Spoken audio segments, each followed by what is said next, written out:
Hey, what's going on? This is Ricardo with the Code 7 Podcast Network, and we are about to get started with the DRT, the Dispatchers Roundtable, and this is going to be round number 25. But as always, a word from our sponsors. At InDigital, we know that public safety professionals hold themselves to a high standard. In fact, standard doesn't do it justice. In over 25 years working alongside you, carrying millions of calls over our IP networks, your dedication has inspired us.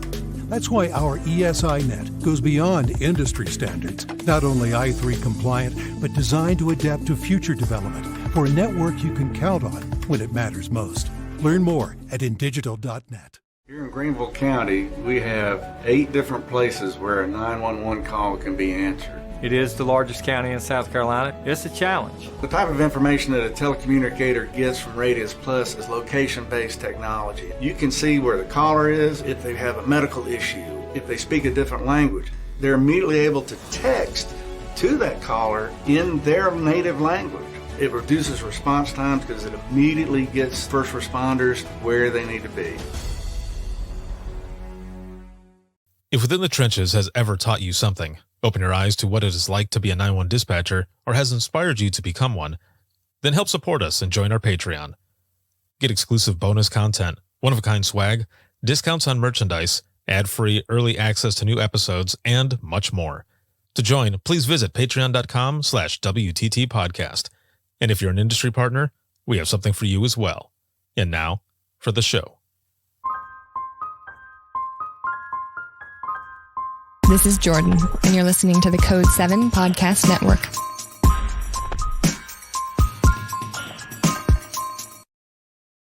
Warning. This episode contains the 3 A's of podcasting: adult content, adult language, and awesomeness. You've been warned. All right. Welcome back. Once again, this is the DRT. This is going to be round 25. I'm excited to have everybody on and to welcome you all back. You know, when we get into these months where all the holidays are going, everything is getting crazy. And I only do this twice a month. That's how crazy it's been that we've got the one that is that we're doing here for November. But next month, we're going to have 2, maybe 3 rounds of the Dispatchers Roundtable. There are a lot of awesome discussions that are going to be coming up, and we're going to jump right in. So all of you that are joining us here live and in the audience, don't be afraid to throw in any questions that you have for the audience or anything as we are going through this discussion here. Again, this is going to be an excellent conversation that we're going to be having here with, for public safety and such. And also roll call. Where are you watching from? Where are you at? And how are you doing? How was your holiday?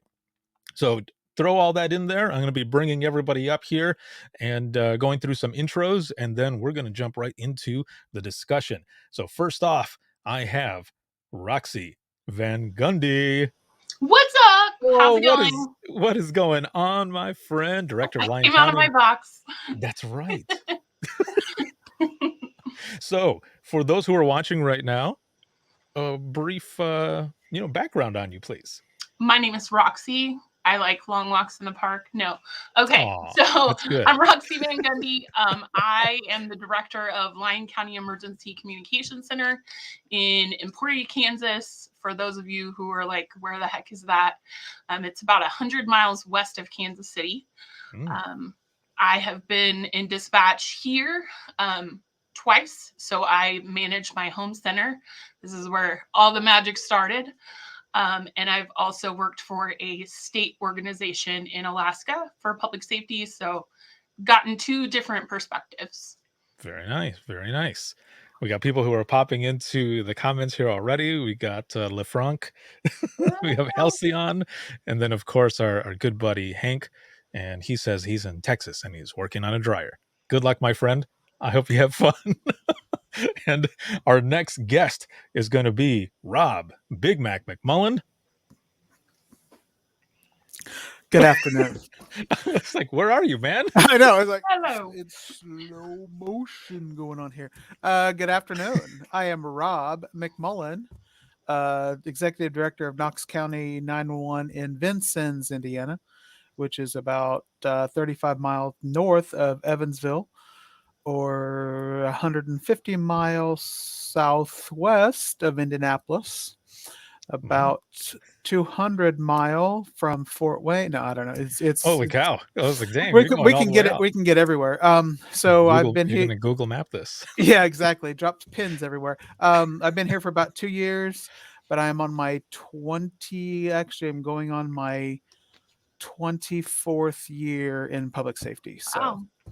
and 10 years as a director. Before that, it was all dispatcher supervisor. So, Nice. anyway, I'm a former NENA president, Indiana NENA president, and kind of a big deal. So, Well yeah, done, man. Well done. Well, I am glad to have you both here. Thank you very much for joining us here. happy to And be then on. our next guest here is going to be Chad Labrie, and he is the director of pre-sales at Carbine. Hey everyone, Hello, hello. how's it going? So, Sales at Carbine. Hey everyone. Oh, I hear an echo. The big echo. Yeah, I'm not sure where that's coming from. Let me see. look at my Mountain Dew bottle. No, everything is there. That's crazy. Oh, that's kind of crazy. Chad. Distracted. Yeah, distracted squirrel. That's Chad, right. thank you very much for being on, and a little brief background on you, please. Yeah, absolutely. So yeah, director of sales enablement here at Carbine. Been with the company for a little over 3 years. But prior to that, came from the public safety arena myself. Was hired by the Maine State Police in my 22nd year in public safety. Worked as the executive director for Penobscot Regional Communications Center here in Maine as well.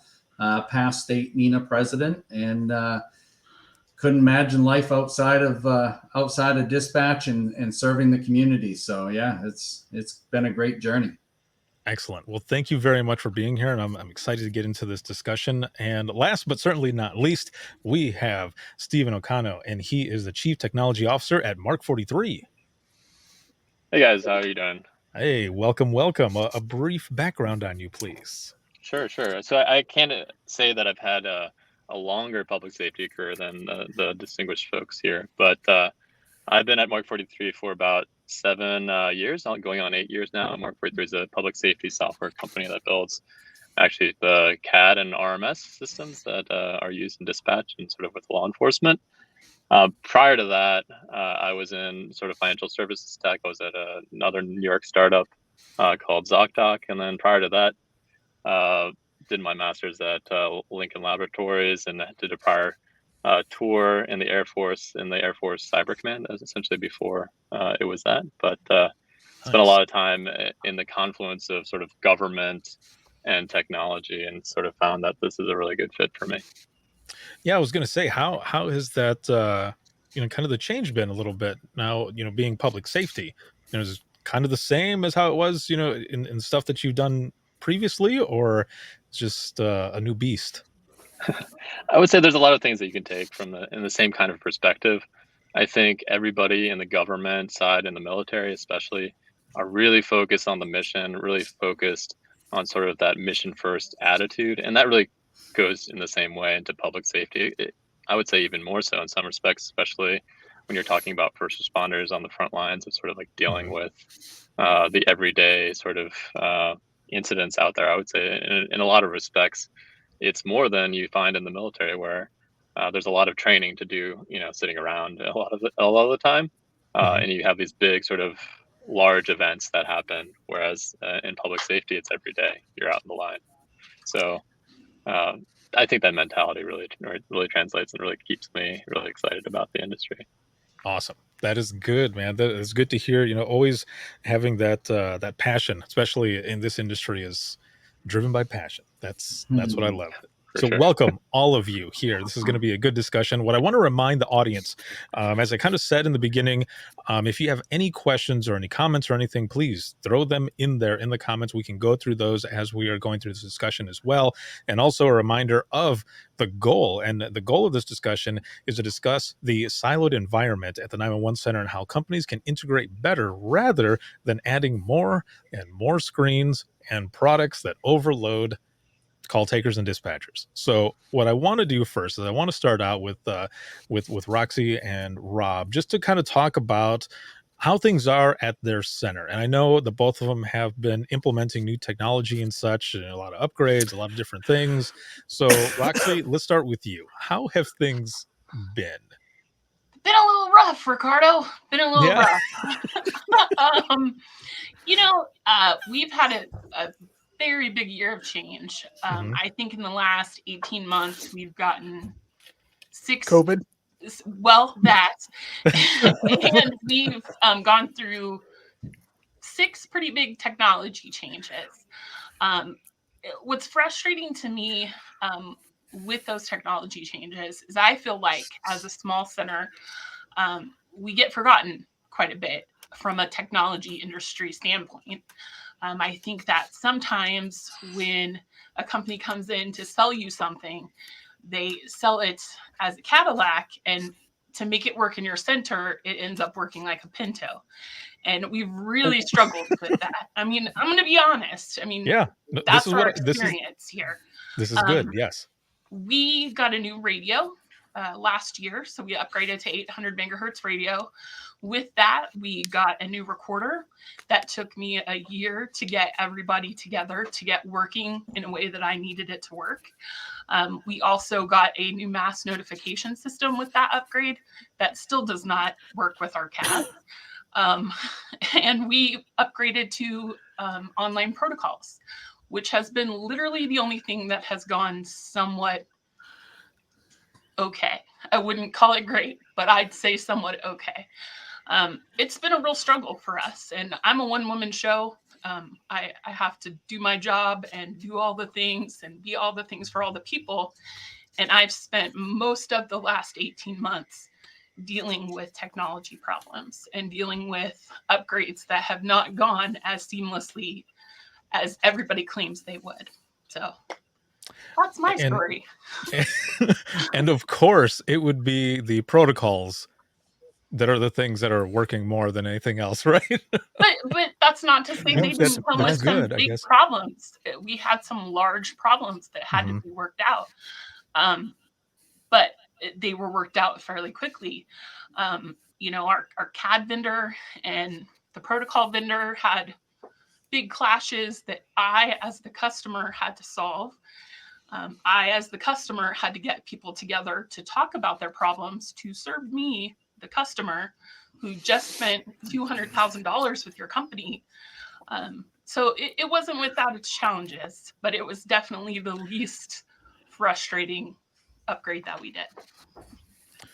When you were having the conversations with them and everything, were some of these like what I had mentioned in this intro here about integration, versus the seamless integration versus adding more screens and other things to do everything that you wanted to do? I mean, were that some of the discussions that were had? And I mean, I would hope that you were also listened to, like all of it was taken into consideration and everything when putting this all together. I think that to some degree I was listened to, but I think a big problem is you get a salesman who comes in here and says, yep, that is exactly what our product can do for you. And then you get assigned a project manager who says, oh no, I don't know why he said that because it really works like this. Well, that's not what I want. That's not what I asked for. So you get passed along to so many people, and you really do have to be very clear and say the same thing over and over and over again. And the term seamless integration, that seems like a unicorn to me because I just did not experience that whatsoever. So I want to go to Chad here really quick before, because I was going to go to Rob next to have his story about his center, but I want to go to Chad here really quick because you come from the center as well, a former 911 director, and the spot that you're at in Carbine. What are some of the ways that you, as an industry partner, some of the things that you bring to the table for this company, coming from our side to say, look, this is how we can do this and make it better and maybe move more towards that seamless integration? Yeah, thank you very much. So that's kind of how I came into Carbine, right? I wanted to change the way that our vendors were actually looked at in taking that way, because I was in the same situation as Roxy as a director, right? You get all these promises, and then you have the vendors come in, and it's not that they didn't deliver, it just wasn't delivered maybe the way that we were probably explained right out of the get-go, right? And that was one of the major things that I wanted to change, or make Carbine known for, is that we weren't the normal, right? We weren't delivering the way that others were. And how do we do that? Well, one is just changing the process of how you deliver, delivering on what is promised at the beginning. So you got to really have your operations folks, on the vendor side, your operations folks and your sales team really united to make sure that the right message is being delivered. And it all comes down to messaging, right?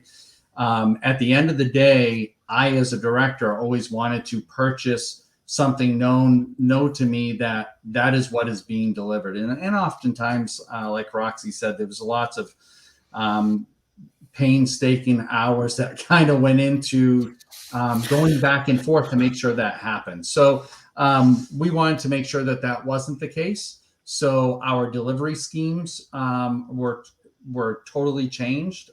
We, right down to training. So dispatchers should not change their lifestyles, right?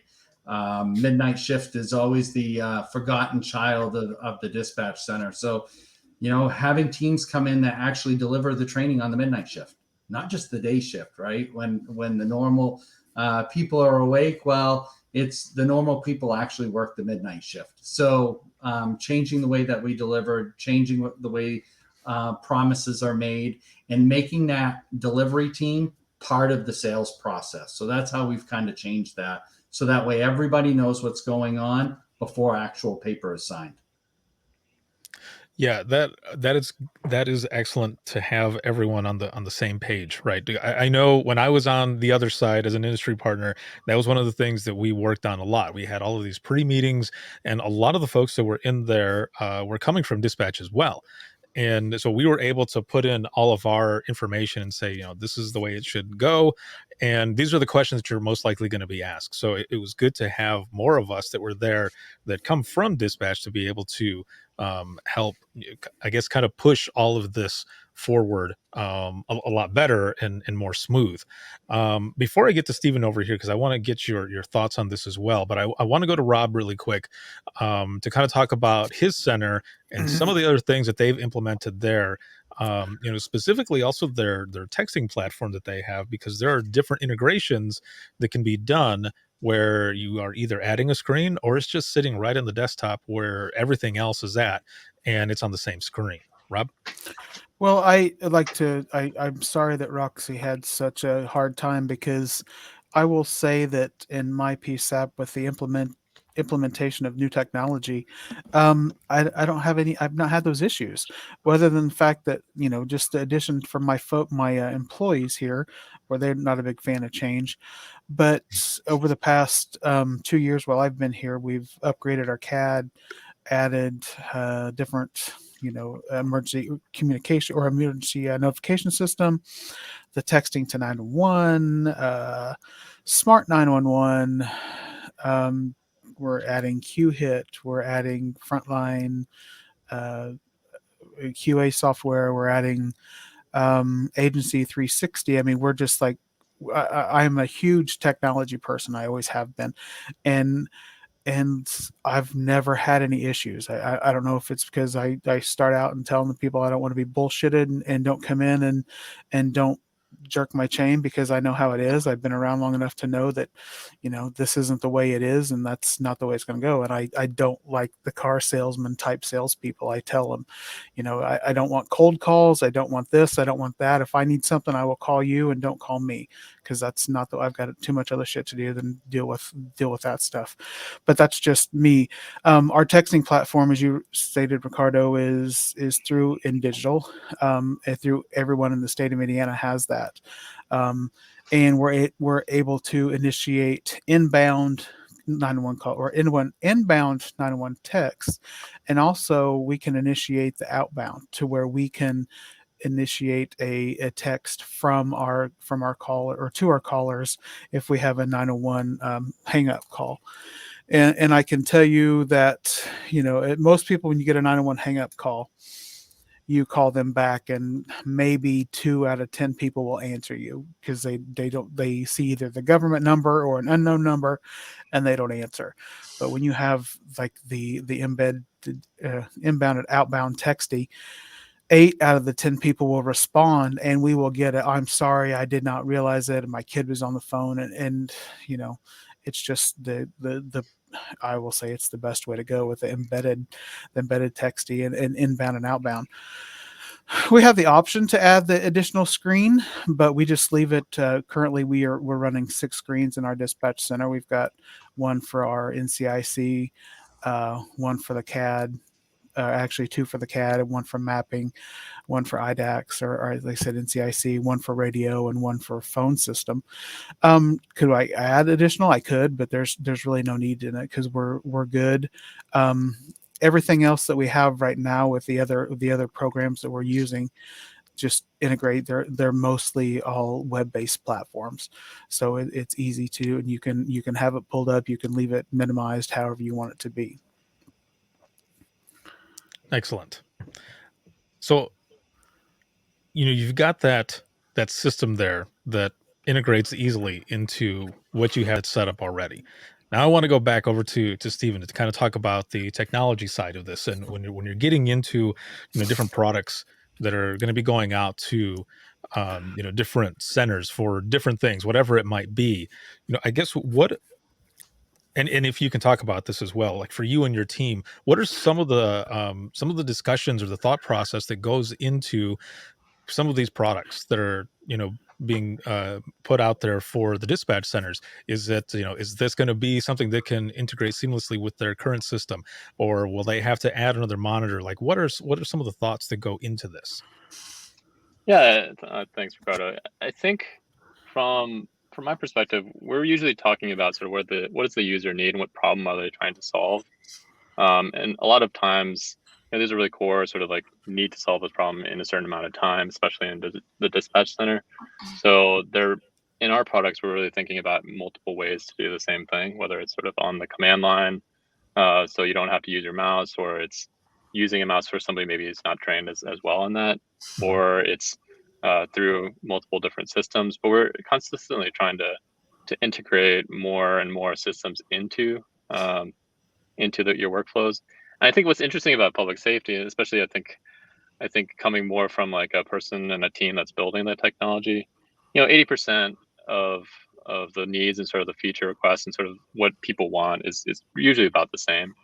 But you have that 20% that goes across that, individual agencies want, I do my workflow just this way and this little bit of a tweak there. Another one, I do this workflow another way. And you can kind of paint yourself into a corner as a technology vendor. And I think, speaking to your experience, Roxy, I kind of empathize a little bit too. I mean, I know how that situation can kind of come up and come into play, especially as a vendor and being sort of on the other side of it in certain circumstances. But that is one thing that, from our perspective, we've really, really tried to understand that configuration and that workflow is always going to be a part of the system itself. And vendors really need to account for that as sort of like, what's the configurability of your system? Can you account for different types of workflows and different ways of doing sort of the same action? Or is your system sort of like hard coded to only do things in one way? And it takes a lot of engineering work in order to make it change to do another way. And when you talk about sort of like the customization and engineering work, that's when sort of the numbers don't match up when it comes down to price versus sort of the ability for the company to go and do it. So we've at Mark 43 really, really, really dove really hard into the configurability of the system so that we can accommodate a lot of different workflows, a lot of different things across many different types of users. And then the second piece about that is within the interoperability piece of that. It's actually hard to come back and sort of go this in arrears and come and say, hey, I want to be interoperable as a platform. It's a lot easier to come into it with a new system like we were able to do a few years back and say, hey, what if we thought about this from scratch, and what if we thought about this as less of just a tool for computer dispatch and more about as a communication hub where the modern standards that you see in enterprise and consumer space of that sort of like public facing application programming interfaces are sort of really prevalent. How do we make that a big part of our DNA as how do we build this company and make it so that we publish something that any other vendor can go and build out integration to without even having to get on a call and just like you're saying you know figure out like okay what data are we passing back and forth and what's the interface going to look like and who's going to do what. That's sort of been ingrained into our DNA from the start, sort of building that open sort of API from the beginning. But it's hard to go back and have that, and come back and say, hey, I don't have that today. I need to have that in the future. And I think that's why you see a lot of that in the industry. It just costs money and time and pain from pretty much everyone involved to take these applications and glue them together, and nobody wins in the end, right? Like neither the vendors nor you, the customers, nor the public, really. Yeah, it's definitely a hard thing. Oh, who's gonna? I think Go ahead. that's true. That is, I guess I should bring back, because some of the issues that I have had are with the interfaces with our CAD and everything else. It's like you buy a piece of software or hardware or whatever you want to call it, and it's like, yeah, we can work with your CAD. Well, yeah, you can. Everybody can work with it. I mean, that's the thing is I can work with it because one technology works to the other. But when you actually get down to it, it's like, well, yeah, I can do this, but it's either going to cost you $10,000 or $20,000 or whatever it is for that interface, and no matter what software it is, what if it's a QA or if it's a CAD or it's a texting, whatever, it will, yeah, it'll work, but it might cost you X amount of dollars for the software. But yeah, to get it to work seamlessly or the seamless integration, it's going to cost you another 15, however many $1,000 for that interface, which is annoying as hell. Because, and I know it's all the companies have to make the money. I understand that. I'm not an idiot, but it's like, but it's just like, it's irritating because you want this, it should be able to work easily, or they all can't be that much difficult. I'm not a programmer. Believe me, I'm not. But it is very annoying when we're trying to, from the PSAP side, when we're trying to make what's better and make it easier for our folks that sit in the chairs, the 24/7, to come up with this. Everybody's got a cool piece of software, but it doesn't work with my CAD, or it doesn't work with Roxy's CAD, or it does work with this one, but it doesn't work with this one, or yeah, it'll work with it, but it's going to cost you X amount of dollars to get it to work right. Or we can just kind of band-aid it and it'll work okay, but that's not really the way it was designed to do. And that's what is super frustrating on my side, from the director side. And I see Roxy's been shaking her head as well, so I know that we get that, and Chad has too, of being in the PSAP side. That's where it's so frustrating on our end.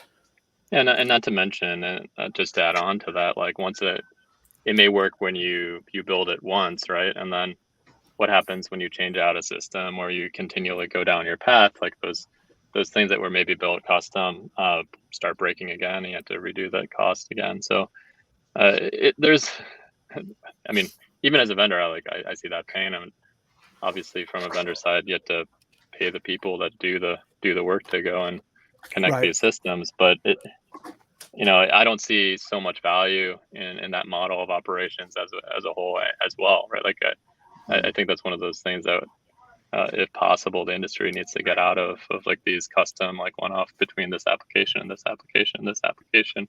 You're spending all your money on doing those things, especially in the dispatch product, where it needs Right. to be sort of that hub of everything connected, and not spending money on sort of like the value-added stuff that is, the application or the function or the problem that you're really trying to solve. And there's a lot of value in sort of the integration itself, but those things tend to be much more transient and less able to be transferred over to another application as you upgrade the versions and things like that. Right. Is there a way to get away from so many, customizations and such? Like, A Yeah, lot of funny. I mean, people funny ask you about ask. it, but I think there's, I think you can take a page and sort of a page out of sort of the enterprise handbook and sort of the enterprise playbook for enterprise software as a service, and this is sort of out of some of my experience with other enterprise SaaS kind of products.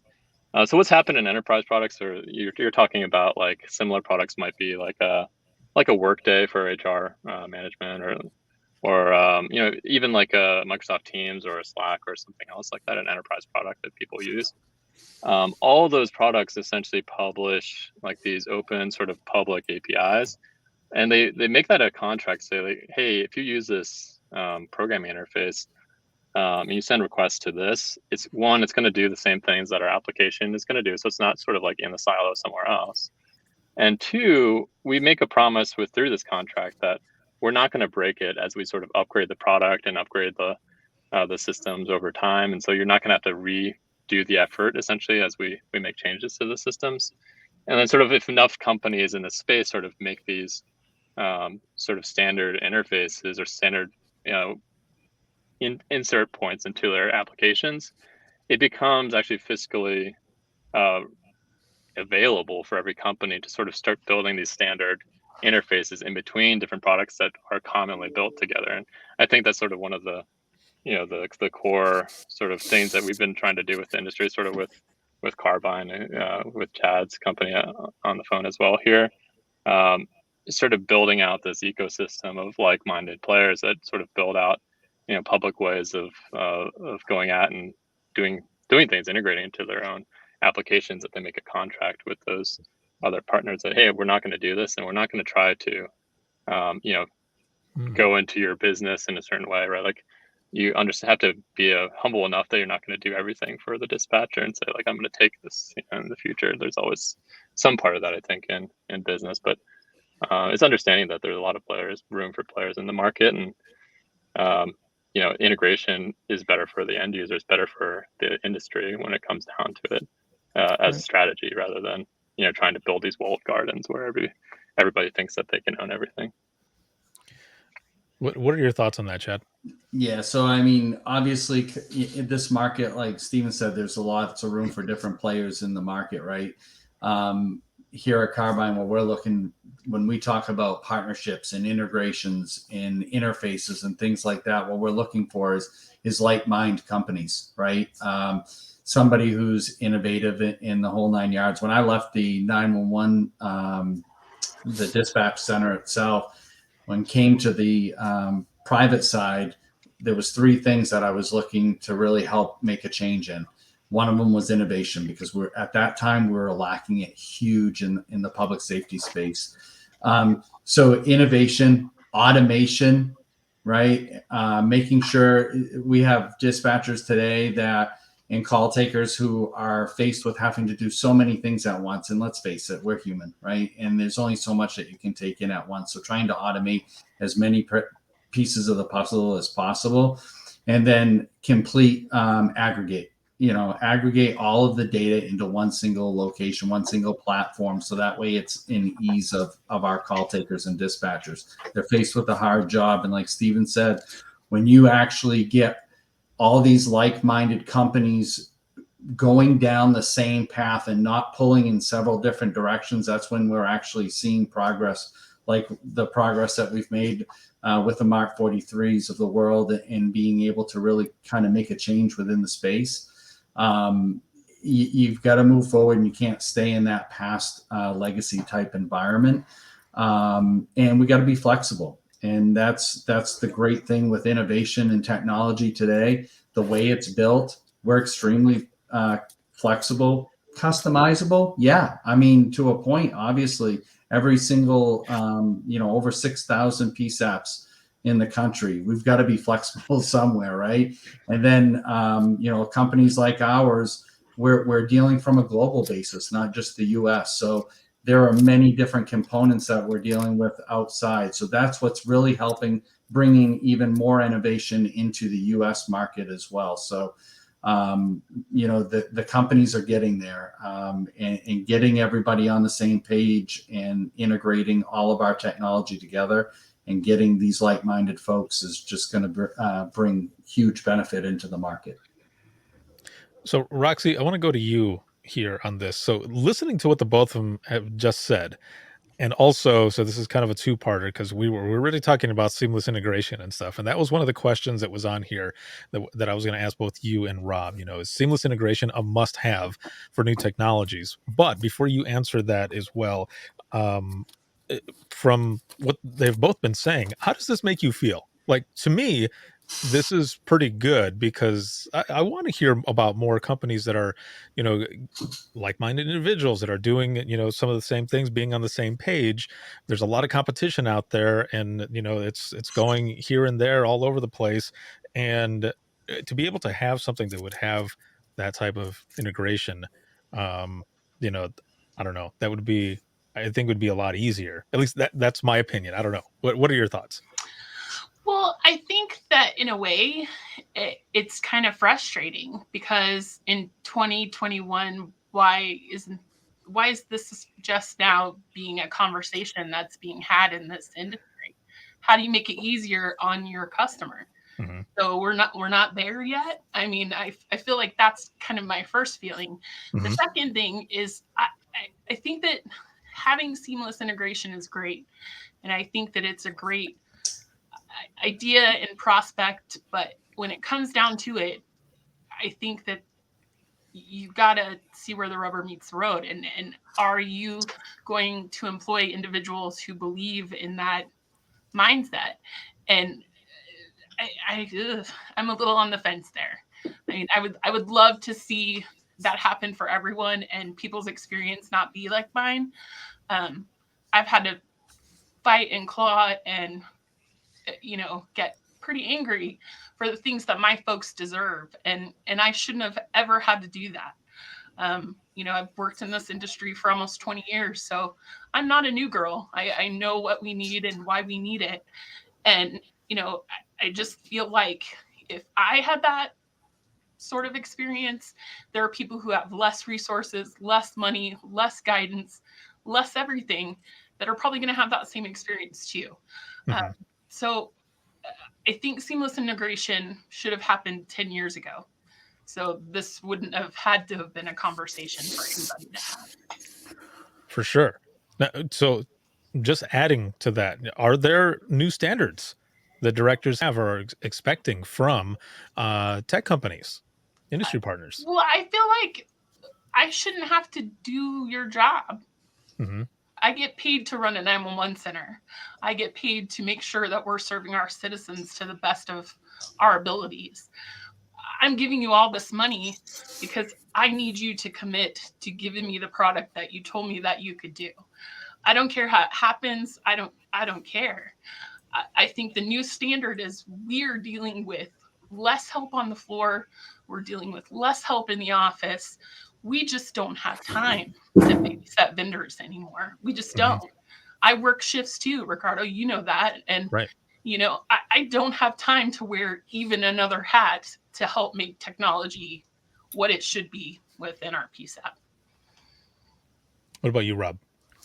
I'm sitting here thinking I spent many hours when I was on the NINA board dealing with I3, and we dealt with I3 daily. We couldn't get the companies to come together on I3, let alone, and that's just a handful of the handful of people that have basically the 901 network, with I3, let alone let's trying to come up with a standard for the however many CAD vendors there are out there to have a standard API for everything to kind of go through, because then people's like, well, I'm losing money on this, or I'm not. Then it takes their when you have that, it takes their little niche out of the whole equation, because everybody buys a CAD for their own certain, because they like this little piece of it. But the first thing you ask a dispatcher is, what CAD do you have? And they're going to go like, oh my God, it's the worst CAD in the world. That's what is said anytime that you ask a dispatcher. No, I've been in PSAPs all across the nation and in conferences. It's like, what CAD do you have? The first thing that a frontline dispatcher says is, God damn, it's the worst CAD in the world. I hate it. That's just it's what's always said. So how can we, when it took us years to get i3 for one kind of a central development for that, how can we do the same thing with companies like Mark 43 and Carbine and all the others out there that don't get butt hurt, and quite honestly, that when you're wanting to add an interface for that, because, oh well, we can do it, but it's going to take this, where we shouldn't have to do that. Like Steven said, it shouldn't be about it should be what's better for everybody instead of what's, the company's making the gain on it or whatever. So the seamless integration needs to be there, but there's people way above our pay grades, that the five of us that are sitting here, that determine those things, that there's like, well, we're not going to do that because of this. It would be great. I would love to have it. And I would love to say, yeah, I want my CAD, every CAD that you can go to, the Nina, the APCO, the Navigator, any, chiefs of police conference, anything that has a CAD set up that you can go through and look at it and have the same functions and the same features, everyone that you can get everyone, but you just can't do that. It needs to be that way. Well, and you can't even get responsiveness from vendors of existing technology half the time. Right. So, I think that was my first fear going into all of these upgrades was, am I just going to sign on to have even more problems than I do now? I have to call 18 different numbers and email 5 different support emails just to get one question answered. And then they point fingers at each other. No, it's not mine. Yeah. And Chad and Steven, I'm not blaming you guys, believe me or not. But that's just the way it is. Yeah, it's like, well, I gotta check out of here. Thanks, guys. It's been but you know what it's like. You guys deal with this all you guys deal with this every day. It's like, hey, Mike, a dispatcher or director like us send a message like, oh my God, you're getting this, like, what's the issue? It's like, well, it's not, and you get some of those like, oh, that's not mine, it's this, and everybody starts pointing fingers, and we in the PSAP get fed up with it. It's like, just fix the son of a bitch. That's all it is. Yeah. Just fix it. And I know that's where we get there. And you guys think the same thing too. You guys have to. Now, before I want to get to the both of you here in just a moment, Chad and Steven. I just wanted to read something out of the comments here really quick. So Halcyon says, it's easier to deal with shortcomings of a product when the customer service is in place. I don't necessarily need a product to be perfect or with seamless integration if I have a company that will answer my questions and help when needed. And she also goes on to say that, yes, short staffing makes us more reliant on the technology as well. So when we have to solve staff and tech issues, it's double the work for things that should reduce the workload.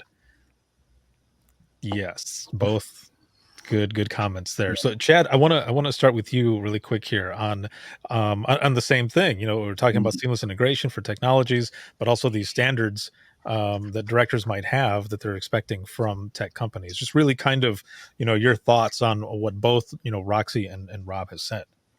Ultimately it comes down to responsiveness and ownership, right? If you're going to integrate into another platform, or you're going to work with another vendor and have this partnership, then you own it.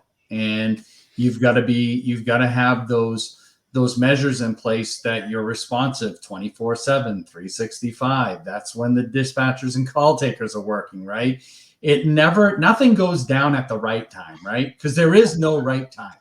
Things go down when it's the worst call possible, right? And then everybody's adrenaline raises and everybody gets anxious. And I knew what it was like when I was in the dispatch center, and all of a sudden CAD went down. I think dispatchers wanted to punch out, like, okay, yeah, CAD's down. I'm out. What is this paper and pencil thing, right? So it's 100% responsiveness, a single contact point, getting everything back up online, and making sure that basically downtime is to a minimum. You're looking for those 5 nines of uptime, and making sure that you have a resilient system, not just resilient on the on the PSAP side, right? You've got to have resiliency on the actual vendor side as well. So doing your homework is very important, obviously, for the PSAPs, and then on the vendor side, making sure that you're doing everything you can to make sure that your customers are getting the absolute best service. They're dealing with massive life-saving infrastructure, and you're a part of it, whether you're answering the phone or not, right? The call takers and dispatchers have got the hardest job in the world, and they're relying on you for them to actually be dependent on. So it really comes down to that. Whether if you're going to enter into a partnership on an integration, then you own it, right? And you've got to be there for them 24/7. And I think that is really where the mindset of the vendors have to be these days. Right. What about you, Stephen? Go ahead. Yeah, and I think one of the things that, if I were to give any advice around, so for folks in the PSAPs, it's the term custom software.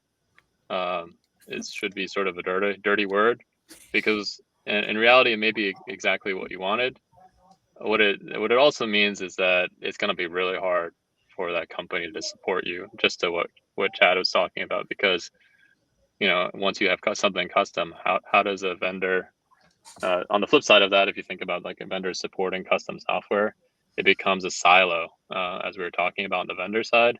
That becomes something that becomes a very big and real risk to the supportability of that software going forward. So, it may be good the first year, but talk about it 5 years from now. And we've definitely come into a lot of situations where that's sort of the situation at the PSAP, or it's a situation at the law enforcement agency. And it's not a really good situation to be in, because when you call, maybe not even is a person that even knows what's built there and how it works. So that's one point there. But I think getting back to the standards piece here, you have NINA, you have APCO, and sort of the NEAM standards out there, sort of with the vendors, and I've been part of some of those conversations as well. It's hard for it to go. I've seen it sort of been a little bit frustrating seeing it. A lot of the mentalities across the vendors, sort of, hey, let's talk about like the data elements that should be captured, and like, iterate on those and figure out like, what is the real standard should be, and not a lot of action when it comes down to it. Like, okay, let's talk about what you can already pass back and forth between. What is my interface? What is my open API? Can I show it to you? Can you start playing with it? And then you can start to have a lot more productive conversations around that. A lot of those data elements, a really good opportunity. I think it's something. For example, I think a good corollary and sort of parallel is in the healthcare industry is the HL7 standard. Again, a really difficult thing to help make sure that like EMR, EHR, healthcare companies work together to pass back a certain format of information. It has made progress, but I think a lot of it goes back to like, okay, at some point you just got to do things, right? You just got to start making that information available from your system, and then iterating from there, rather than talking about what the standard should be and not having anything shown and in live essentially to prove it, right? And I think that's really where I would start from a vendor perspective. And you're right, Roxy. I don't think it's the purview. Like, you shouldn't have to worry about what that standard is, really. It should be something that at these bigger sort of conferences and things like that, that's like a really good place to sort of establish, hey, we all should be doing these things. And if we're not, like, why aren't we? And maybe, push the industry forward a little bit. Is some of this stuff going back to basics in a way, going back to basics and then kind of just building on top of there? Yeah, but I think a lot of it, you can get really overwhelmed with like sort of the number of fields and data elements and the NEAM standard, for example. So I think a lot of it goes down to like, well, instead of that thinking about that way, well, what if I just implemented one interface that allowed people to transfer information about, maybe it's a request for assistance or something like that, simple information that you could go across, just very standard way that you could get out of my own system. And then let's go from there. We'll see if like anybody can use that. And then we'll, as more and more things become useful, you start to develop towards that, and taking the right mentality, sort of iteratively getting to it rather than trying to, spend a whole capital expenditure to get to this entire standard and then say, hey, we're ready, without really like a use case to test it on. I think that's where a lot of people get hung up. There's a lot of cost, obviously, in just implementing an entire standard across all the data elements for CAD. But if you think about it incrementally, like, hey, there's a few things I could do now, a few things that this agency in particular would get a lot of value out of. Let me just start building, and then eventually we'll get to it, but not have to spend the entire effort trying to get to something that we don't necessarily know is going to be a lot of value. Excellent. Stephen, can I interrupt real quick? I want to ask you. This has been bugging me since the beginning. Where did Mark 43? Is that? Please tell me. Please tell me it's from the Iron Man Mark 43 suit. Please tell me that's where you guys got your. 100%. Thank you. That's all I care about. You don't have to go through anything else. That's all I needed to know. Thanks. My day is complete. Thanks. Just a short side story about that. So the founder, Scott Crouch, is sitting drinking a wine. He loved Iron Man, and he wanted to name the company Mark 42 after the original suit. But there was a domain squatter sitting on that who wanted $600,000 for that domain. And so, what's better than Mark 42? Well, Mark 43, that was $10.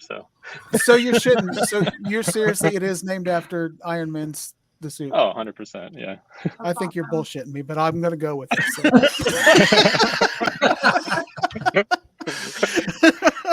Oh, no, awesome. I am not. That is 100% it. That's awesome. I actually text Ricardo. I found the Mark 43 suit on through one of the Funkos, and I'm like, oh, this is the Mark 43. That's awesome. All right, day complete. Again, his mind is blown. It is. It is actually. It is crazy.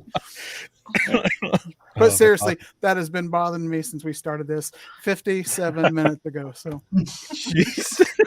That's awesome. Oh, God. So I just wanted to look into the comments here really quick. Joyce mentions, I just want super user friendly, easy to pick up in case of emergency, and a TERT team deployed. I want simplified, not extra bells and whistles. It seems like that's a lot of what people say as well. Simplified, streamlined, all the words that mean the same thing, but all of it is where it's coming. And actually, to go along with that kind of segue over here, and Stephen, I want to start with you actually. So the question here, kind of going into the wrap up really of this round 25 of the DRT, is why is the cloud changing the way we think of 911? Oh, very, very interesting question. But yeah, I mean, I think even you talk about this 5 years ago, and I was at conferences trying to talk about like going and putting your CAD in the cloud, and there's a lot of skepticism, and now it's more about that conversation of when, not if, right? And I think a lot of that goes down to changing the model that you think about responding to a 911 call, right? Right now, I think there's a physical limitation, especially with the PSAPs, but it's sort of like NG911 and sort of like the cloud, move to the cloud of the ESINet type of functionality, and sort of the ability for calls to be routed in many different places. You can start to think about a much more resilient model of operations when you talk about responding to a 911 call, where it's not based off of locations and like servers and things that are in particular at a specific location, where maybe a hurricane takes that out and then you're out of luck. But a more distributed model where maybe your dispatch and your call taking is actually disparate across a wider region, and that's actually happening in particular, I think, with the remote, like across my company. We've found really good ways of working remotely and not all in the same location. I think it's happening all across like the PSAPs as well, especially the forward-leaning ones, where then your disaster recovery plan becomes a lot more resilient when you talk about you're testing your essentially DR every single day. And you need to know, essentially, as that cloud comes, it comes with the ability to sort of distribute your workload across a lot of different places, a lot of different users, and sort of be flexible to those needs. But it also does need buy-in from, essentially across the tech stack all the way down, to make sure that the rest of your tech stack sort of also doesn't have that physical need. But you can get into these very interesting operational models as the cloud is getting adopted. And then the same thing from the interoperability perspective. It really helps because it consolidates sort of the access point and the entry point. And for cloud native systems, I think you're going to find that interoperability is just easier because you can't build, essentially single customized cloud native systems. You have to sort of think about it as sort of like a multi-tenant sort of view, and a sort of a view that it aligns a lot better with interoperability in general. So I think it's all sort of a good thing, but be careful around your sort of internet connectivity, and sort of your connectivity becomes sort of a critical infrastructure need. That's something that we really talk about a lot with dispatch centers that are considering our product. Excellent. How about you, Chad? Yeah, I mean, Stephen hit it right on the head, and I won't repeat a whole lot of what he said. But I mean, 24 months ago, when we were having these conversations with a lot of the PSAPs, obviously a lot of resistancy, a lot of walls being put up, and like, I don't know about this whole cloud thing and everything along that lines. But then obviously 20 months ago hit, right? And now there's a lot more conversation about cloud and remote work, and how are we connecting, and like Steven said, making sure that a vendor's regions are set up properly, so you're not dependent on the equipment sitting inside of your shop and nobody there to maintain it, right? So it really brought a lot of awareness to this, and to that point, we've had one particular customer statewide that actually ended up having to put the whole center remote, and they were operating from homes. And that resilient region where they didn't have to worry about being inside and making sure that equipment was running was huge. So they were able to actually do this. Unfortunately, they're back in that mode. They were back into the operation, and now they're back home because it hit again. And it's a very unfortunate situation, but now they know that no matter what hits them, whether it's weather related or medical related, that they are able to sit on top of an environment that they can actually operate remotely from the cloud. But the biggest benefit that we've heard from a lot of the customers is no downtime for updates and upgrades. The push is seamless. They're tired of having technicians come in and actually have to relocate a call taker or a dispatcher so they can do that upgrade on that equipment, and it's all seamless now. So big change from the environment that I was in just 3.5 years ago. Awesome. Roxy, what are your thoughts when you're talking about the cloud and changing the way we think of 911? Also, to add to this, along with what you're going to say, just Joyce had put in the comments here, remote work may be a key way to retain and attract to the field. Yeah. So I think she's correct. I think that we as a community and a profession are going to have to start looking for ways to shift our focus on our workflow. So I think remote is going to be it's going to have to be something that we consider as a profession really soon, because I think that it's going to give us another advantage in recruitment and hiring for those types of people who thrive in a more remote environment. I'm going to end on a positive note. I'm lucky to be from a state who has a statewide ESINet deployment. And I can't tell you enough about how much I appreciate that. Having our 911 center go down a couple of times over the past few years, I mean, pitch black, completely nothing. It is a super comfort to be able to go out to my citizens and say, if you stay on the line, I know that this county and this county will pick up. And same for them. We have more of I don't want to say a team atmosphere throughout our state, because we're all helping each other because of ESINet, and we're all taking each other's calls, and we're all coming together to help our state. Having text to 911 and text from 911 all through our ESINet platform and our mapping solution. I'm very lucky to come from a rural state that has such forward-thinking technology.